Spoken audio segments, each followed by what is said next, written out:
Good Farmer Friday. Just getting ready to milk. The flies haven't been quite so bad the last couple days since it got so hot and dry, but there's still a lot of flies. Whew! What's been going on this week? Still planting tomatoes and flowers and lots of other things.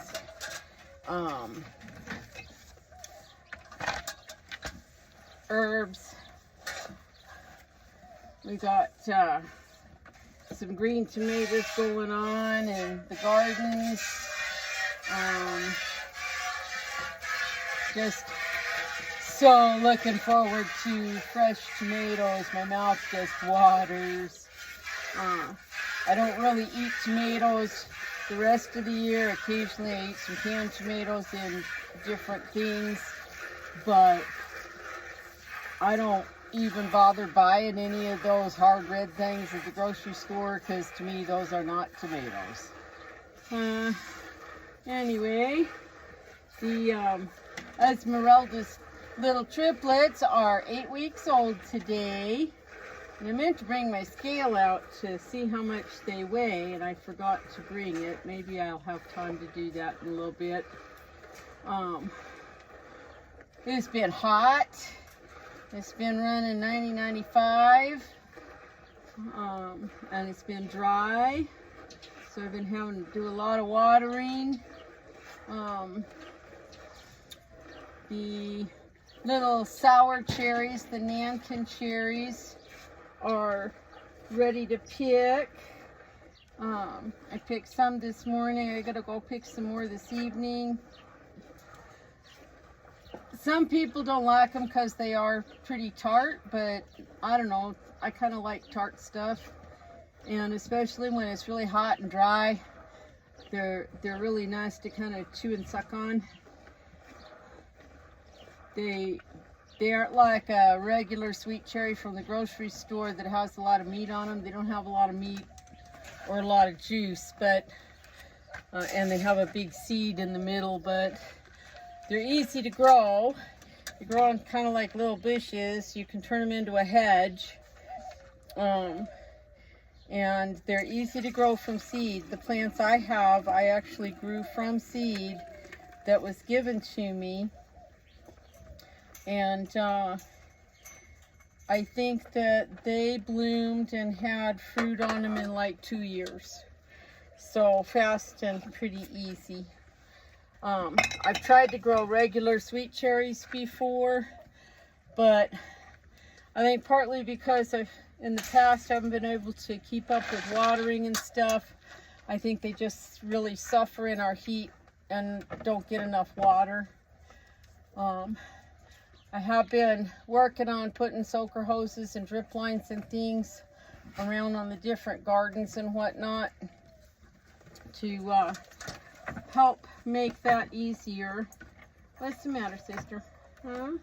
Did you eat it all already? Okay, honey, you're on my pants. Thank you. Oh my goodness, you ate it already? And we'll get you a little more. I've been kind of letting Esmeralda eat as much as she wants because she is nursing triplets and milking. And she could use some extra fat and calories. So I have not really been restricting her grain and just kind of letting her have what she wants. She'll usually eat around 3.5 pounds of grain here on the stand. And then I put a little more in the feed pans because the triplets will eat some of it and she'll go and have a little snack later. Let's see, where was I? Cherries. I've been picking cabbages for, I don't know, gosh, a few weeks now. We're about at the end of it. I had a couple of really nice, pretty heads. But a rabbit or a squirrel came and just like chopped the top of the head off.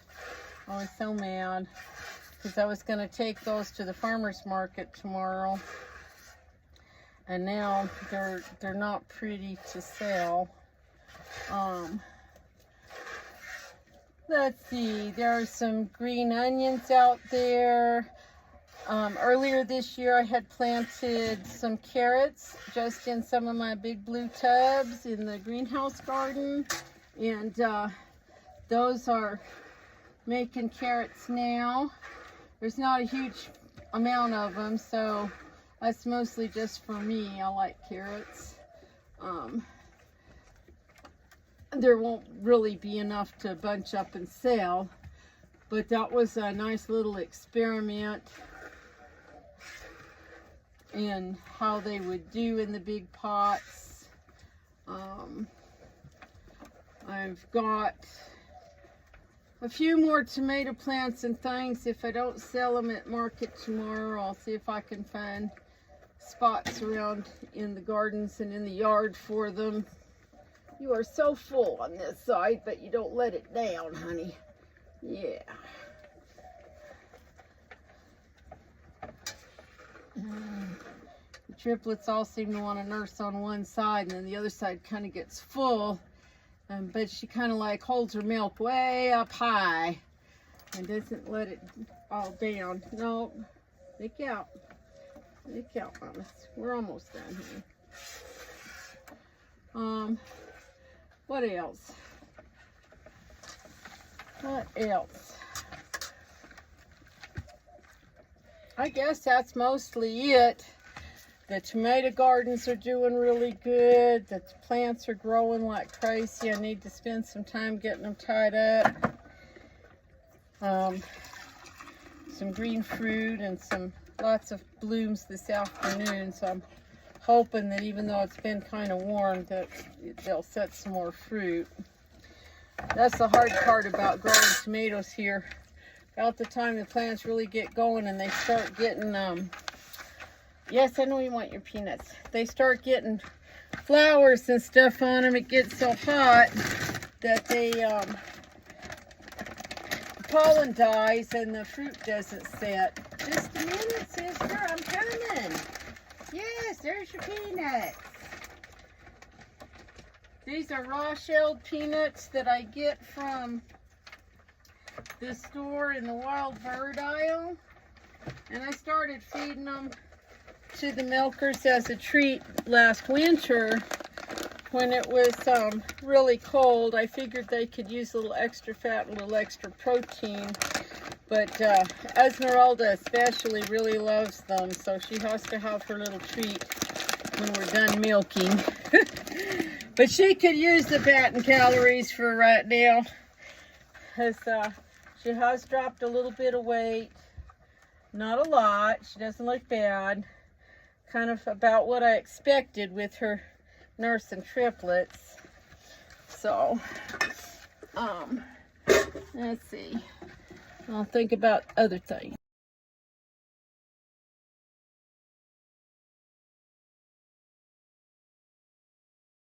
Picking the little Nankin sour cherries this morning. The bushes have been loaded.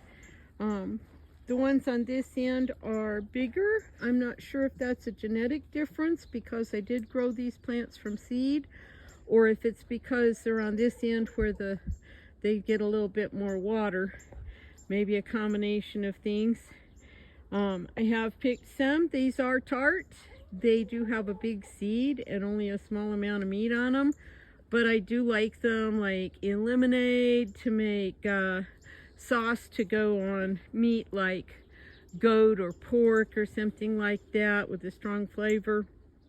We are really yummy, and I'll probably have some more next week.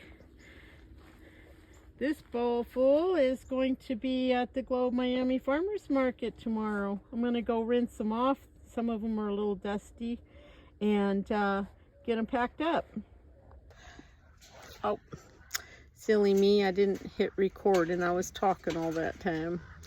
I was telling you about how Bambi was really sick last week. I came out last Sunday and she had a fever of 107.1. Top normal for a goat is 103.5, with 104 being considered a definite fever.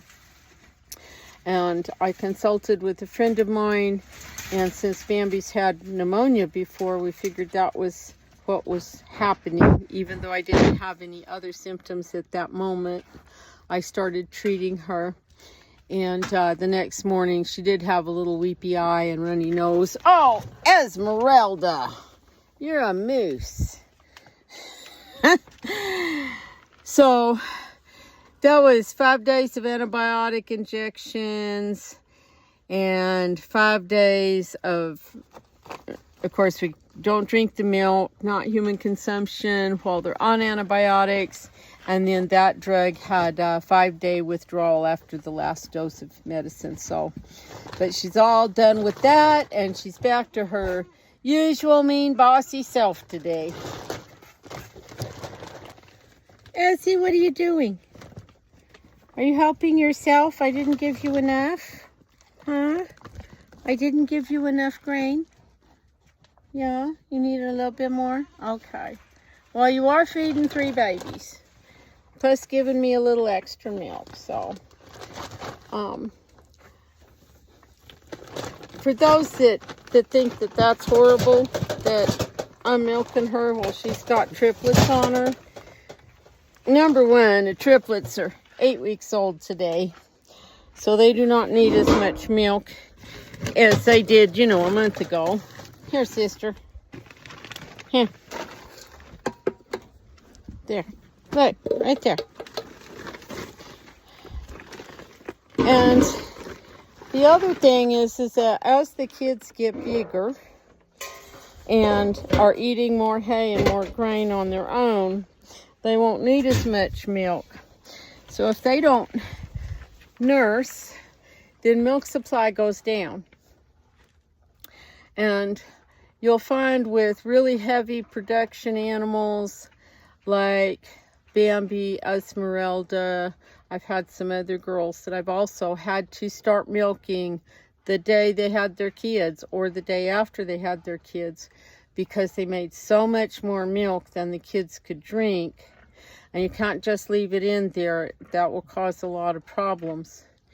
And so you just start milking whenever you need to start milking. If it's the first day or if it's a month later or whenever. You just remember that milk is supply and demand. The more demand, the more milk. Up to diet, environment, and genetics. Okay, because those 3 areas will also affect milk production.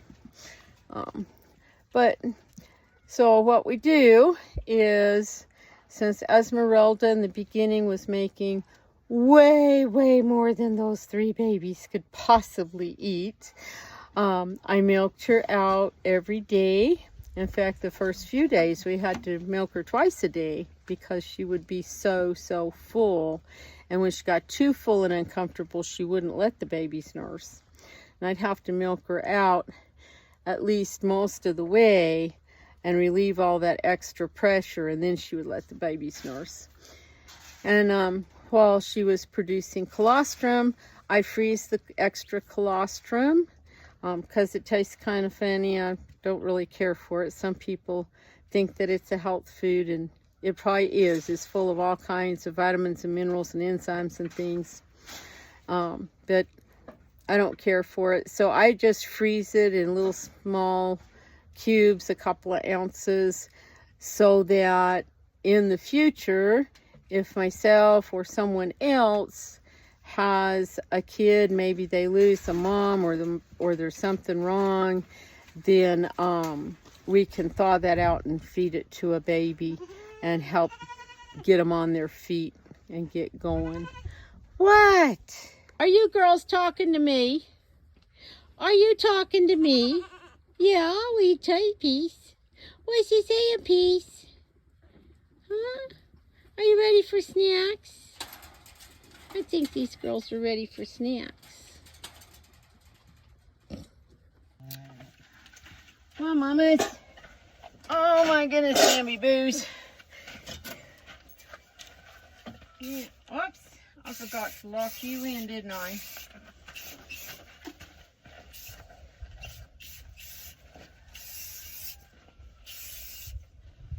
Yeah. Hi, Mamas. Hi, Mamas. Okay, put your head down. Come on. Yes. What? Yes. What? Thank you. Thank you very much.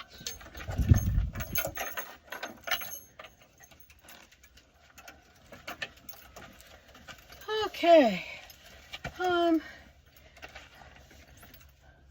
Now I forgot what I was going to think about.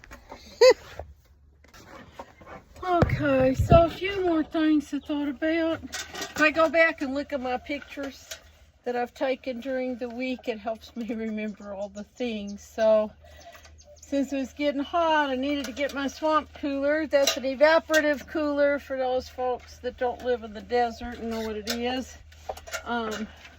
Basically, you have pads in a box with a big fan and a water pump, and it pumps water over the pads. The fan pulls air through the pads, the water evaporates, and it cools the air off. It works very, very well in low humidity environments. Later in the summer, when we're getting our monsoon, our rainstorms, it will not be as efficient because it won't evaporate enough water, and it'll be kind of muggy and humid, but it costs a lot less than air conditioning, so, and I'm used to it. And air conditioning kind of dries me out too much and affects my sinuses anyway, so I would actually rather have the swamp cooler, even if it's not as comfortable in August. But anyway, I had to fix a faucet. That was a whole big drama situation. I have it mostly done. There's a tiny leak. I got to see if I can fix that right where the faucet threads into the fitting. But I don't know that I can get it any tighter. Because I tightened it as tight as I could before I glued the fitting into the pipe. So I don't know. I think I've got some leak seal tape though. We might be able to cheat, because it's just a tiny drip around the threads. It's like maybe the thread tape came undone in a spot or something. I don't know. Anyway, I still got to put another fitting on and run a hose and put a new float in the cooler. But in the meantime, if I go use the hose and fill up the water pan in the cooler, I can run it, and the house is much cooler and nicer than it was. And this time of year, usually the house is not super hot until 3-4 o'clock in the afternoon, and then it gets pretty hot in there. But in the early morning hours, it's just fine. It's real comfortable. So this time of year, I don't usually run the cooler all the time, just a few hours in the afternoon and early evening. And then when the outdoor temperature drops back down, I can just turn it off. So now come July, when it's 115 and no relief in sight, it'll probably be on 24/7. In the meantime, to keep the animals as comfortable as they can, I'm putting up shade cloth wherever I can manage it. Digger has his big water trough. The bad part is most of his pen is in the sun in the middle of the day and the early afternoon, and it's pretty warm in there. If you haven't been around very long, last year I put a really nice piece of 90% shade cloth, a big piece, over the top of his kennel. It didn't last 24 hours because he jumped up there and he yanked it all down and he shredded it up into little tiny pieces. So he doesn't get any more shade cloth over the top of his kennel. So I've been trying to set up structures and things on the outside of his kennel, just on the sunny side, that will help make shade for him. And then I have had some ideas. I have a whole bunch of weed trees. I'm very allergic to their pollen and stuff, so I would really like to eventually eradicate them from the property. And I need to cut a bunch of them down. And I'm thinking, well, I could lay all those trunks across the top of his kennel, and that would make some shade if I just tied them up there real close to each other. It wouldn't be solid shade, but it'd be pretty good. And it might be enough that I could lay shade cloth or something over the top of them where he couldn't tear them up. That is something to experiment with. Everything around here is an experiment. Let's see. I talked about Bambi was sick and now she's much better. The triplets are 8 weeks old. They're getting to be pretty chunky. They eat a good amount of hay and a good amount of grain and some hay pellets. So they're growing pretty good. I will definitely sell 2 of them. I haven't made up my mind totally who's gonna stay, but I have an idea of at least one that I will sell, and that's little Miss Peace, the little flashy girl with the extra white on her. Mostly because she's just a tad smaller than her sisters, a little bit shorter and a little bit smaller, and but I think she'll probably be a fine doe.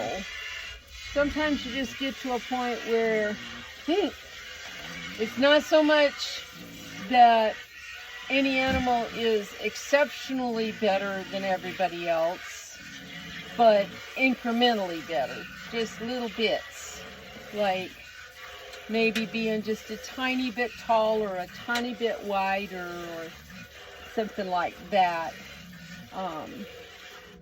Little things can be the deciding factors more sometimes than big things. And personality is another thing I look for. We need some sweet, calm, peaceful girls around here. I'm getting old and tired of these girls that want to fuss and fight and knock me down.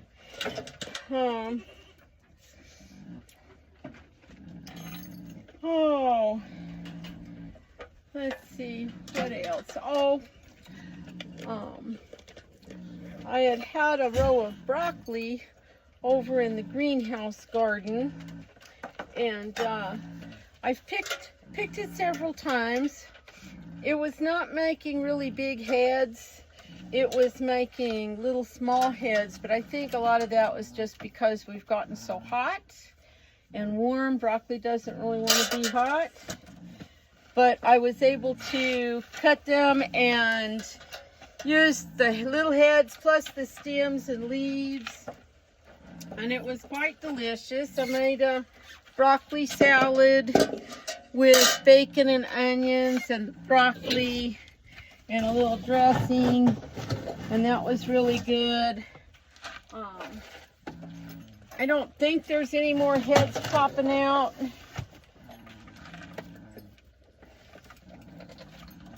I didn't notice any today. Let's see.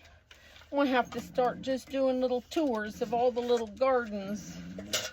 It's just, if I did them all in one video, it'd probably be 2 hours long, just talking about all the things. My Globe Miami Farmers Market starts tomorrow morning till the end of September.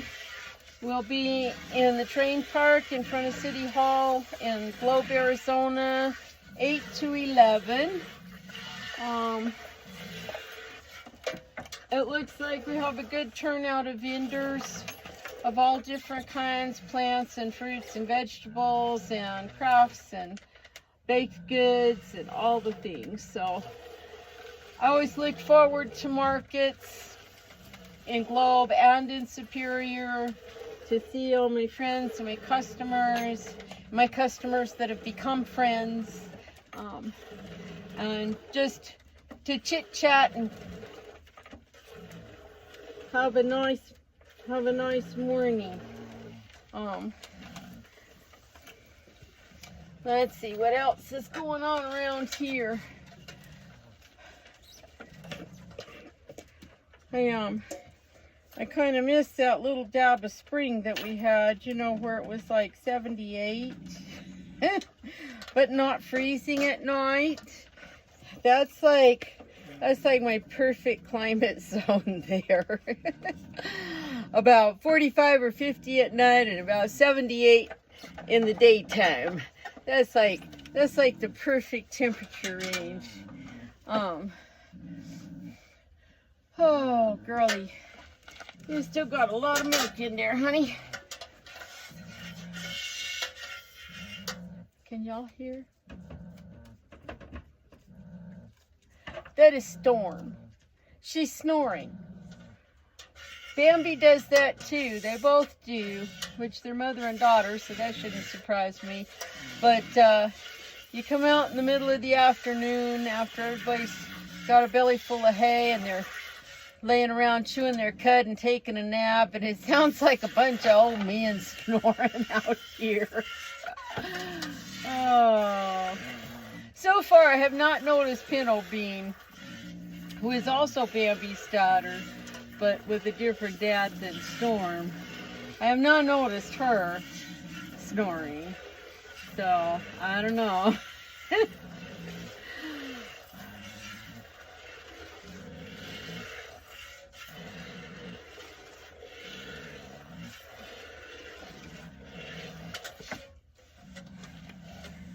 Oh, girl.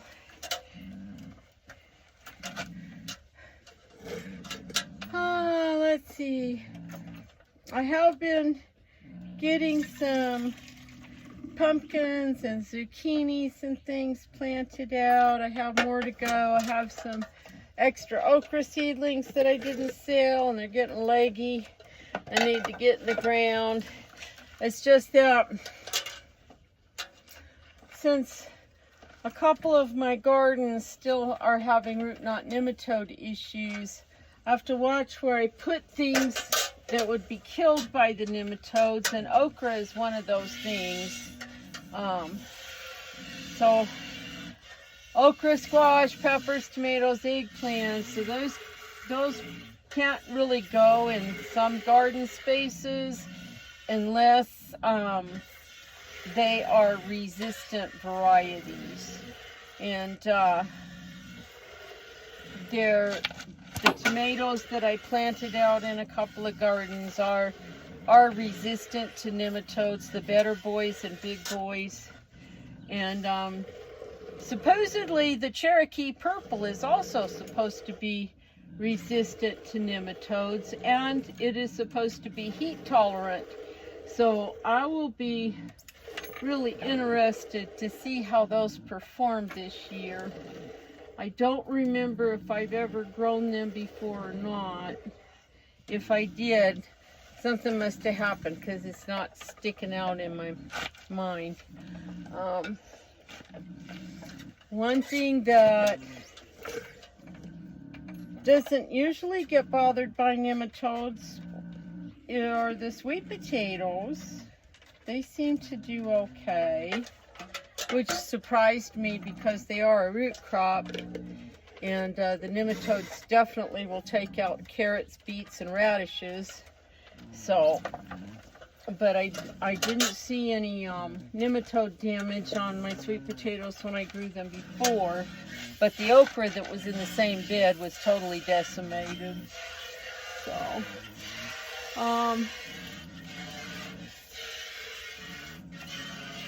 whew.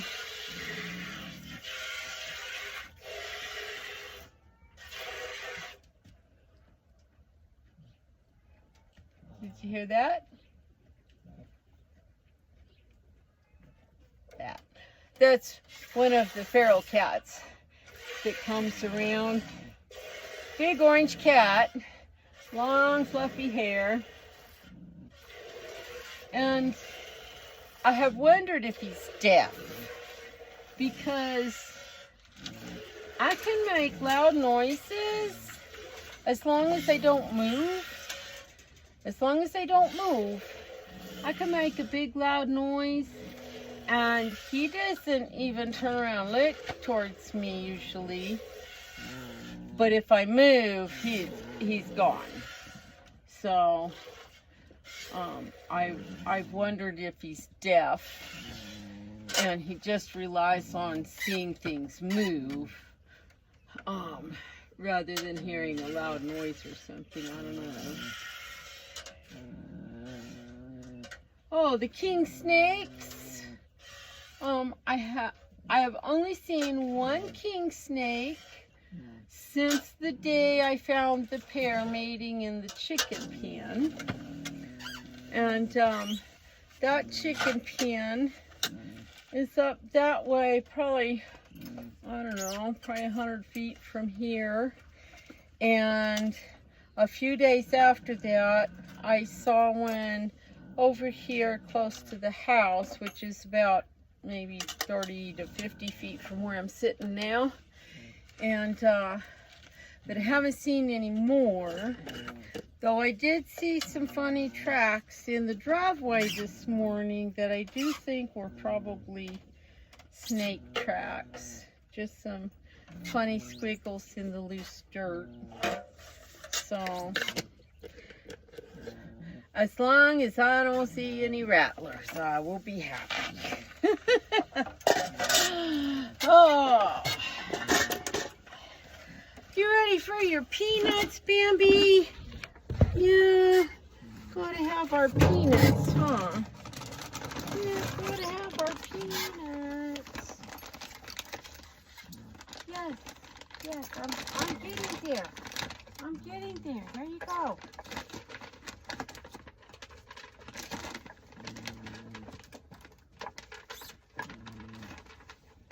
I think one of the reasons that the girls love the peanuts so much is that they have a fair amount of copper in them.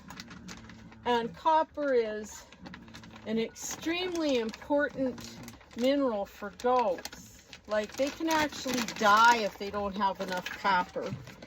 So, and that's been an issue for us. Copper, zinc, and selenium have been major deficiency issues, which is why I went to the mineral buffet system to help with that. And they just eat copper out of there like crazy.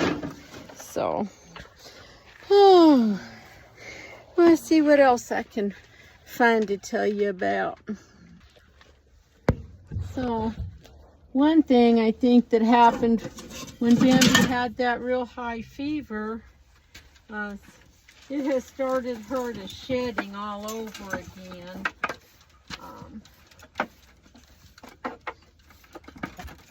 She's not liking being brushed right now, though I think some of the places where I had to give her injections are still a little bit sore, and she is jumping off the stand.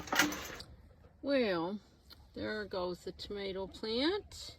As you can see, it has been chewed off at the base, and you can see where something is taking the branches through that hole, and there's a little hole back behind there under that piece of tin.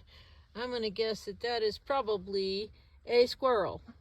So I will be bringing the squirrel trap up here and setting it up behind that piece of tin. See if we can't catch that sucker before it comes in and ruins our whole tomato garden, because it can do that in a short period of time.